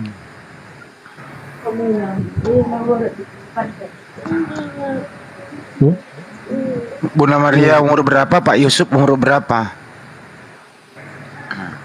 Ya umurnya kita nggak tahu ya, tapi yang pasti itu dia diberikan anugerah. Iya, kita bertanya umur, bukan diberikan apa, gitu loh. Nah ini sekarang umurnya Yosef Bang Andi. Umurnya Yosef Ya, ketika coba. menikahi Maria ya. Ya. Jadi Maria tadi 12, Yosefnya berapa? Nah di sini dijelaskan. Dia hidup 40 tahun tidak menikah. Dan dia dan istrinya bersama dengan dia 49 tahun gitu. Jadi sama istri 49 tahun, hidup tanpa istri 40 tahun. Kurang lebih 90-an. Jadi 40 berapa? 89. Yosef menikahi Maria di umur 89. Lu bayangin, kakek-kakek 89 tahun menikahi anak wanita umur 12 tahun. Bayangin itu. Umur 90 tahun di situ ditulisnya diterusin. Oh gitu. Oke. Iya mungkin ada jeda dulu lah, kan nggak mungkin langsung. Tapi gini sih sebenarnya Pak Intinya Ginting. memang 90 tahun soalnya. Ya, intinya begini sih, kita di zaman sekarang ini tidak ada tendensi apapun untuk memponis, menghakimi masa lalu. Kenapa? Di zaman dulu itu orang-orang dulu itu umurnya panjang dan berbeda dengan fisik kita. Di sana itu kalau 9 tahun itu sudah akil balik Pak, artinya itu sudah menstruasi gitu ya. Dan tidak ada pemaksaan dalam kawin mengawin di sana, itu pasti disetujui semua keluarga dan orang tuanya. Itu sih intinya Pak. Tapi persoalannya di zaman sekarang ini, kenapa ada di kepala orang-orang yang tidak bertanggung jawab menghakimi masa lalu? Itu Pak ya Ginting yang mau dibahas di sini. Gitu ya. Itu mestinya. Kenapa di zaman dulu pernikahan orang-orang terdahulu itu justru enggak ada yang protes? Kenapa setelah ada zaman canggih seperti sekarang, kenapa diprotes keluarga orang gitu loh maksudnya? Gitu. Kenapa mesti protes keluarga orang? Kenapa nggak ngurusin keluarga sendiri gitu loh? Dan kenapa nggak urusin akidah sendiri? Dan kenapa nggak urusi agama sendiri? Kok agama saya kok masih semakin tidak diminati oleh orang gitu loh? Mestinya introspeksi diri. Kenapa Kristen di Indonesia kok nggak diminati gitu? Kenapa Kristen di seluruh dunia kok udah mulai ditinggalkan? Kenapa gereja udah mulai kosong? Kenapa gereja mulai dijual banyak? Itu mesti yang dipikirin. Bukan pikirin orang lain gitu loh. Dengan berbagai cara. Nah menurut Kores tadi, kalau ini tidak dilakukan, dia tidak bahagia. Gitu, itu yang terjadi fenomena ini Pak. Yang perlu kita diskusikan agar tercipta Indonesia damai sejahtera dengan toleransinya. Itu loh maksudnya Pak Ginting. Lanjut lagi ya Kores. Dengan membela hak-hak asasi manusia ya. Ketika manusia dituhankan, maka itu kita harus bela, jangan gitu. Itu yang perlu kita bahas. Anak manusia tetap anak manusia, jangan dituhankan. Gitu Bang Ginting.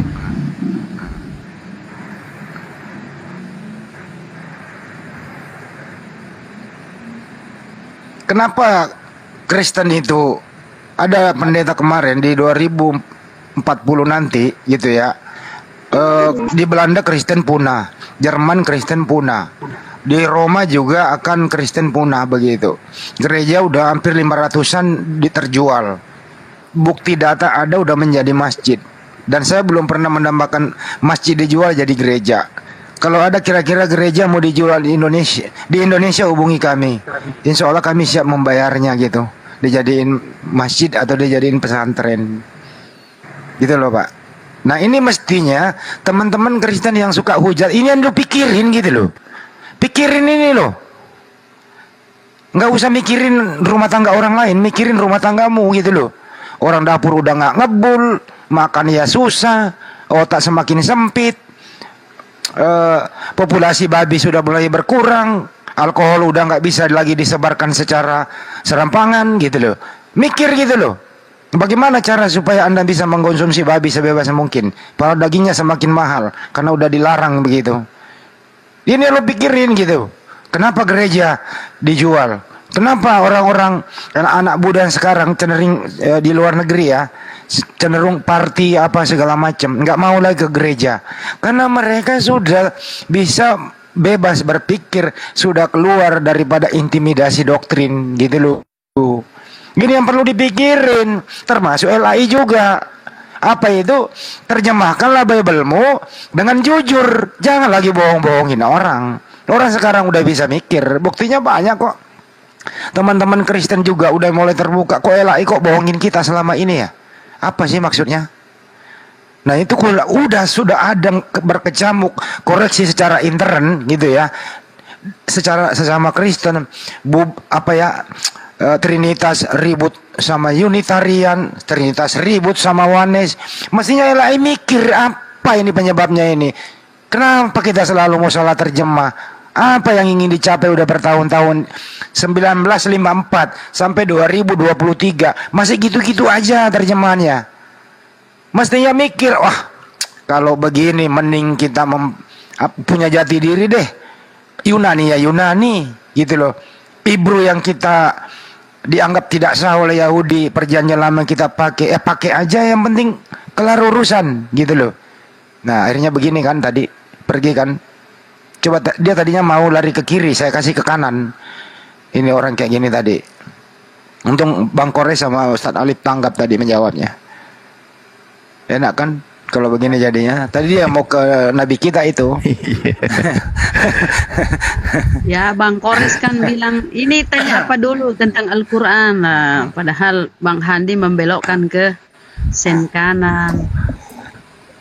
Itu namanya bukan strategi. Menyiapkan relnya.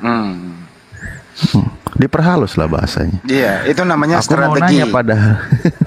strategi itu. Iya. Perlu jam terbang. Kuasai medan. Iya, supaya saudara kita di bawah tidak lagi tersakiti, tapi terhibur sedikit-sedikit. Mantap kan di bawah teman-teman? Mantap di bawah kalau kayak gitu-gitu. Mau tanya tadi, Yesus selama hidupnya itu ke gereja, kan dia ke Bait Allah. Bait Allah itu gereja atau sinagoge atau sinagog lah. Mana ada gereja zaman dulu? Bukan belum ada. Ya tapi dianya udah turun sih. Di zaman Yesus. Gereja itu gereja bukan tempat ibadah Yesus berarti ya? Iya dong, sinagog dong. Beda tempat ibadah Yesus itu, beda tempat ibadahnya Kristen. Yang sama tempat ibadahnya itu Yudaisme. Sama. Kalau kita tarik sekarang nih, kalau misalnya nih mohon maaf ya, kalau Yesus masih hidup, dia ada di Indonesia nih, dia pengen, misalnya dia Yudaisme ya, dia lagi nyasar di Monas, di sana sebelah kanan ada katedral, sebelah kiri ada Istiqlal. 1000% dia pilih Istiqlal. Yakin itu saya. Yakin. Kata dia kalau mau ke gereja, waduh padahal kan saya bawa kitabnya Yahudi, jangan ada patung. Wah, ada patung nggak mau. Iya kalau kena. Iya. Gitu. Itu maksudnya. Jadi makanya cara ibadah saudara kita Kristen dengan cara ibadahnya Yesus beda. Kan kemarin kita udah bahas sama Pak Jody bahwa mereka itu muncul bukan berdasarkan daripada pengajaran Yesus, tapi dikombinasikan dengan ajaran Yesus dan banyak buah pikiran daripada bapak-bapak gereja, terutama dengan konsili-konsili itu gitu. Makanya kan cara ibadah mereka beda sekali nih apa yang pernah dilakukan Yesus.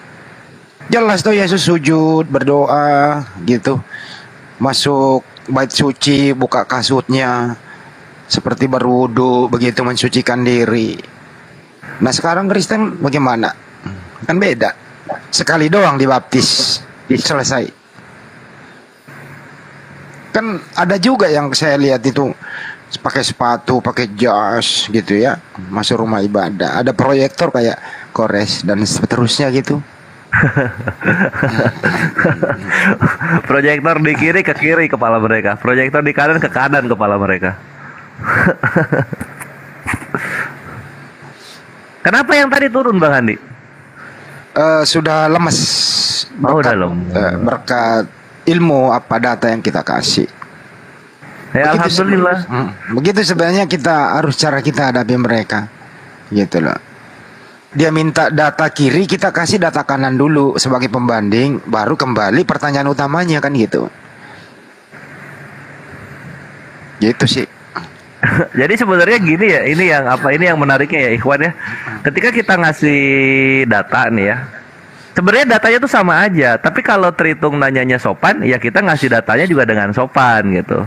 Betul. Tapi kalau Tritungnya sok-sok lagi belajar ngehujat, ya kita pun ngasih datanya dengan keras, tapi datanya itu aja gitu loh. Iya. Aduh. Atau begini, saya minta tolong Ustadz Alif kerja dong. Ustadz Alif. Oh ini, udah beres ini. Oh ya. Darah aku ya. Baju juga nih. Gini ya. Ustadz Alif juga harus kerja sama Bang Juma gini. Kenapa di Al-Quran itu Ustadz, itu kisah para nabi itu tidak ada yang vulgar banget gitu loh. Nah kenapa di kitab lain sana kok nabi kok berbuat kayak gitu-gitu gitu loh. Kira-kira ini benang merahnya di mana ya? Apa benar kayak gitu? Kok saya sih nggak yakin loh. Bisa diterangin nggak sih seperti Daud lah, Lot gitu? Kok bisa ya? Gitu loh. Ini kejadian bener nggak sih? Kalau saya nggak yakin loh kejadian kayak gitu-gitu deh. Banyak Pak bisa terangin. Ya, kalau merujuk kepada Al-Quran ya tentu salah itu. Makanya tadi kan gurunya sudah membawa dalilnya. Al-Baqarah 7879. Nah itu lanjut Gurunda. Iya lanjut. Ya di situ kan. Di antara mereka yaitu banyak mengarang, menulis kitab dari tangannya sendiri. Lalu dia berkata ini dari Tuhan, padahal itu bukan dari Tuhan. Maksudnya dia berkata ini dari Allah, padahal bukan dari Allah. Tujuan mereka apa? Ingin mendapat keuntungan di dunia ini. Nah seperti itu, kecelakaanlah buat mereka. Wawailul lahum mimma katabat aidihim wa wailul lahum mimma yaksibun. Dari usaha mereka kecelakaan. Di ayat sebelumnya tadi gurunya sudah sebutkan, wa minhum ummiyuna la ya'lamunal kitaba illa amaniya wa inhum illa yadunnun. Dan di antara mereka ada yang buta huruf, tidak mengetahui kitab Taurat kecuali dongengan bohong belaka, dan mereka hanya menduga-duga. Nah makanya Islam hadir, ajaran yang dibawa Rasulullah mengembalikan marwah para nabi. Dikembalikan seluruh marwah para nabi. Nabi itu sama sifatnya, memiliki gelar sidik, mereka benar, amanah, mereka dipercaya, tabligh, mereka penyampai firman Allah, fatonah, mereka cerdas dalam berhujah. Itu para nabi utusan Allah. Contoh ketika Nabi Daud alaihissalam, di kitab mereka dituduh. Al-Quran tidak begitu. Al-Quran tidak menuduh Nabi Daud berzina, karena mereka dibimbing justru ketika dia mengikuti hawa nafsunya mengingini seorang wanita. Itu di Al-Quran diterangkan, diingatkan oleh malaikat begitu. Dan dia tidak menjinahi. Di dalam literatur Islam di situ dijelaskan dia datang kepada orang tuanya gitu. Ya lanjut Afwan Gurunda dan yang lain. Jadi Banyumak, jadi tidak ada para nabi berzina ya, termasuk Lot. Tidak ada ya, gitu ya. Apakah ini menandakan bahwa sudah rusak Zabur dan Taurat itu? Ya jelas itu Bang, karena itu kan kita lihat sendiri bahwasanya misalnya dalam Torah Ulangan 34 kan itu bukan tulisan Nabi Musa. Oh iya. Iya. Nah itu termasuk kematian Nabi Musa, kok Musa yang nulis, nggak mungkin ya ditulis orang lain ya. Iya betul. Terus kedua Banyumak ini gitu loh. Iya. kenapa di zaman dulu masalah pernikahan itu nggak ada yang protes ya di zaman waktu mereka pada menikah secara baik-baik, baik Bunda Maria maupun semualah begitu. Nah, kenapa di zaman sekarang ini banyak yang protes gitu?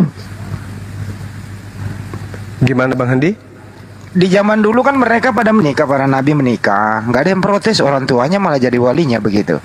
Kenapa di zaman sekarang ini banyak yang protes? Kira-kira ada yang ingin dicapai nggak sih itu mereka? Ya itu dia kesakitan hati terhadap eksistensi ajaran baginda Rasulullah Muhammad SAW dan pijakan umat Islam khususnya di Indonesia yang mayoritas ini konsisten di dalam menjalankan apa yang ada di dalam ajaran agamanya sejak Nabi Muhammad SAW sampai hari ini umatnya tetap memegang teguh kepada ajaran beliau. Nah, sedangkan mereka ingin kembali kepada Yesus, Yesus tidak nyambung dengan agama mereka, ajaran mereka. Makanya Al-Quran menjelaskan salah satu di dalam surah Al-Anbiya diterangkan Bismillahirrahmanirrahim walakadistuhzi'a birusulin min qablika fahaqa billadzi sakhiru minhum ma kanu bihi yastahzi'un. Dan sungguh, jadi ini Allah ini menekankan dengan penekanan yang sangat serius.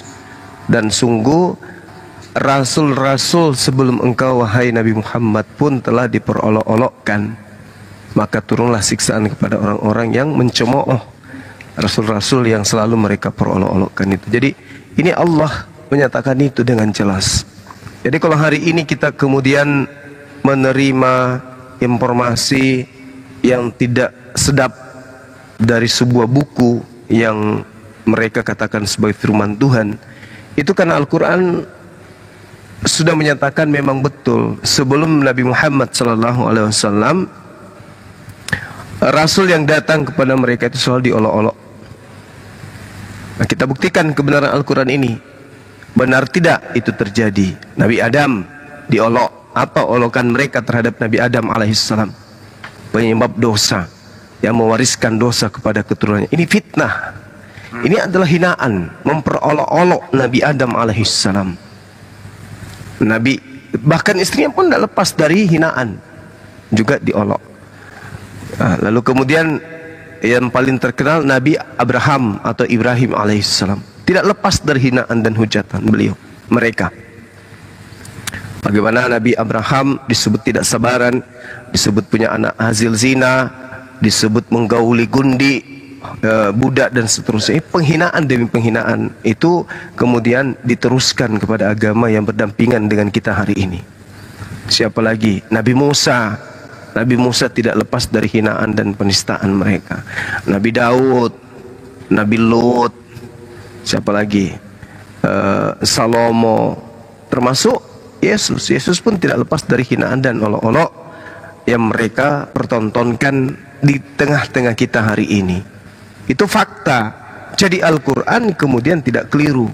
Nah, kalau kita ingin melihat benang merahnya, di dalam pengajaran Yesus, Yohanes 16, ketika ia datang, ya, sang penolong yang datang setelah Yesus sang penghibur ini memuliakan aku. Jadi tidak ada lagi menghinakan. Nah, sekarang kita dengan mudah bisa melihat benang merah itu kemana perginya. Apakah ke baginda Rasulullah Muhammad SAW yang memuliakan Nabi Isa alaihissalam melalui perantaraan Roh Kudus, ataukah Paulus dan kawan-kawannya yang justru menghinakan Nabi Isa alaihissalam? Kalau di Islam kan jelas dikatakan mereka selalu memperolok-olok, dan itu terjadi terhadap Yesus. Nah, itu Bang Handi. Aduh, Masya Allah. Terus kedua nih, mudah-mudahan teman ya, sambil teman-teman kalau ada Kristen di bawah silahkan naik aja. Anda bebas kok bertanya. Yang penting benar-benar ingin tahu. Terus ingin nguji keilmuan boleh, tapi dengan cara yang baik-baik saja. Banyak yang klaim gini loh, Al-Quran itu kan kopas, mengcopy paste kan begitu. Kenapa sih Al-Quran menista agama kami? kan Tuhan Yesus kan mati di salib begitu. Kenapa sih Al-Quran mau meluruskan gitu? Ini kan namanya cari ribut gitu loh. Gimana menjawabnya Bang Joma? Cari ribut katanya. Bukan. Justru itu adalah satu paket antara Al-Quran dengan buku-buku yang ditulis oleh tangan mereka. Justru kalau Al-Quran ini menarasikan seperti yang saya sampaikan tadi di dalam Al-Quranul Karim surah Al-Baqarah ayat 78, ada sekelompok manusia yang kemudian tidak memahami kitabnya orang Yahudi, lalu menuliskan dengan kitab mereka sendiri, di mana cakupannya itu hanya angan-angan. Seperti itu Bang Handi. Maka Tuhan mengatakan celaka orang yang menulis sebuah kitab dengan tangan mereka. Kalau tidak ada kitab-kitab yang sampai di tengah-tengah kita ini yang ditulis berdasarkan ocehan-ocehan yang tidak jelas, maka kemudian Al-Quran ini gimana kita bisa kemudian mengatakan benar? Ini kita bisa ragu, ini orang-orang yang awam bisa ragu. Tapi dengan adanya Al-Quran menjelaskan fawailul lilladzina yaktubuna al-kitaba bi aidihim, celakalah orang yang menulis kitab dengan tangan mereka sendiri, kemudian dia berkata ini dari Allah, ini dari pencipta langit dan bumi, dengan maksud untuk menjualnya dengan harga yang murah. Nah, sekarang permasalahannya adalah Al-Quran yang menerangkan ini, apa betul ada sebuah buku yang bukan firman Tuhan tapi dianggap sebagai firman Allah? Ada. Maka bersyukurlah kita dengan adanya pembuktian kitab itu. Cuman yang perlu kita telaah lebih jauh, di situ diterangkan celakalah. Apakah penulis-penulis buku tadi itu celaka? Adakah mereka itu mati dalam keadaan stabil, normal, selayaknya orang benar yang meninggal? Tidak. Tidak. Semua matinya mengenaskan. Dan buku yang dituliskan juga tidak ada sedikit pun indikasi itu adalah wahyu. Tidak ada sedikit pun, 0 sekian persen pun tidak ada.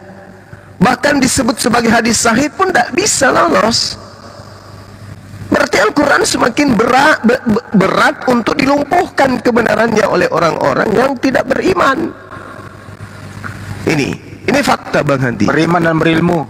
Iya. Sedangkan ketika Al-Quran diterangkan, Allah Subhanahu wa taala mengatakan apa? Madalla sahibukum wa ma gawa. Pembawa Al-Quran itu yaitu sahibmu baginda Rasul Muhammad sallallahu alaihi wasallam, dia bukan orang yang sesat dan dia juga bukan orang yang keliru. Wa ma yantiqu anil hawa. Apa yang terlontar dari ucapannya itu bukan menurut keinginannya. Jadi wahyu yang keluar dari mulutnya itu seirama, lagi-lagi kembali kepada buku yang muncul di tengah-tengah kita. Di dalam Ulangan 18, aku akan menaruh firmanku di mulutnya. Berarti mulut dari Nabi yang sama seperti Musa inilah yang menjadi corong, menjadi sumber satu-satunya. Nah, bagaimana dengan mulut atau tulisan-tulisan orang yang menulis tidak jelas ini? Kan bukan firman Tuhan yang ditaruh di mulutnya. Sementara Al-Quran, Allah Subhanahu wa taala memberikan legitimasi, wa ma yantiqu anil hawa. Apa yang keluar dari mulut baginda Rasulullah Muhammad sallallahu alaihi wasallam, apa yang dilisankan, apa yang diucapkan yang adalah Al-Qur'an, itu bukan menurut nafsunya. In huwa illa wahyu yuha. Melainkan apa yang keluar dari mulut beliau adalah wahyu yang diwahyukan kepada beliau. Ini Al-Quran memberikan legitimasi. Siapa yang mengajarkan? Allamahu syadidul quwa. Diajarkan oleh Roh Kudus yang sangat kuat. Subhanallah. Makanya Al-Quran itu menjadi batu sandungan. Nah, mereka ingin menghujat Al-Quran susah. Mereka ingin membenarkan kitab mereka juga susah. Al-Quran menelanjangi kitab-kitab terdahulu. Itu Bang Handi. Makasih. Ya, makasih Bang Joma. Salah satu cara ya harus akal sehat dibuang, terus kemudian ya brutal, masif lagi, masif lagi gitu. Iya. Ya. Kita ke edukasi sedikit ya, sambil menunggu teman Kristen naik, silakan kalau ingin bertanya. Ini sambil menunggu Indomie saya dingin. Iya. Ini Bang Kuryosomoto boleh nanti berilmu Ustaz Alif Banjuma gini ya. Ini kan sekarang lagi bergejolak, saudara kita seiman lagi sedang diuji. Yang perlu kita telusuri ada Nabi Ibrahim alaihissalam, mereka manggil Abraham. Punya anak 2, Ismail dan Ishak. Ismail ke Nabi Muhammad SAW, Ishak ke Yakob Israel begitu. Nah saya pengen nanya nih, terus Kristen sanatnya di mana ya? Kok nggak ada ya? Kok terputus? Kok tiba-tiba nongol dia? Banjuma bisa dijelaskan nggak tuh? Iya, Al-Quran itu coba lihat Bang Handi, apa yang diterangkan oleh Al-Quran. Ini lagi-lagi kita lihat ke Al-Quran. Ketika ada perintah, jangan kamu berdebat dengan ahli kitab. Ini kan perintah dari Al-Quran. Jangan. Makanya kita orangnya Islam dan Yahudi tidak pernah berdebat. Mana coba kita pernah berdebat dengan orang Yahudi? Ketika Rasulullah Muhammad SAW hidup berdampingan, turun wahyu. Melainkan dengan cara yang baik kepada orang ahli kitab ini. Tapi kemudian lagi-lagi Allah menarasikan di dalam wahyunya dengan jelas, illalladzina zalamu minhum. Artinya di antara mereka ada orang yang zalim. Ada orang zalim. Ini siapa ini? Orang zalim ini.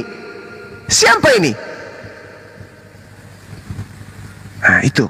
Jadi ketika berbicara mengenai orang zalim, di antara mereka adalah dia yang mengingkari baginda Rasulullah Muhammad SAW dengan cara-cara yang tidak benar, dengan cara-cara yang tidak baik, dengan cara-cara penghujatan dan cara-cara memusuhi. Jadi ketika kemudian kita menjelaskan, mereka membantah, mereka memusuhi. Penjelasan-penjelasan kita itu dianggap hoaks. Padahal Al-Quran menguraikan kebenaran itu begitu sempurna. Nah ini orang-orang zalim yang ada di antara mereka, itulah tadi Bang Handi yang Anda pertanyakan, yang abangku pertanyakan. Makanya di dalam Ulangan 32 nomor 21, di situ kemudian Allah mengatakan, Tuhan mengatakan di dalam kitabnya teman kita Yahudi, mereka membangkitkan cemburuku dengan yang bukan Allah. Mereka menimbulkan sakit hatiku dengan berhala mereka. Sebab itu aku akan membangkitkan cemburu mereka dengan yang bukan umat, dan akan menyakiti hati mereka dengan bangsa yang bebal. Ini kalau kita melihat dari original teksnya Bang, bangsa bebal itu dikatakan dengan nabal. Nabal itu bisa diterjemahkan dengan bodoh atau ummi. Itu Bang Handi. Jadi siapa bangsa ummi ini yang kemudian digunakan oleh Allah untuk membangkitkan cemburu dan amarah mereka? Umatnya baginda Rasulullah Muhammad sallallahu alaihi wasallam. Ini fakta. Lagi-lagi Al-Quran menguraikan itu. Mereka tidak akan senang sebelum engkau mengikuti ajaran agamanya. Ini jelas. Jadi siapa orang ini? Dia bukan dari tengah-tengah dia bukan berasal dari Bani Ishak. Dia juga bukan berasal dari Bani Ismail. Saya katakan mereka ini adalah penumpang gelap. Terus Bani siapa dong? Bani Paulus.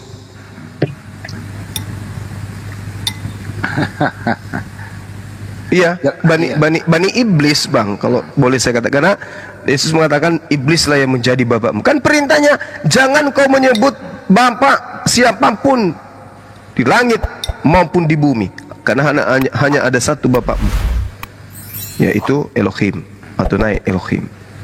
Nah, Paulus mengaku bapa.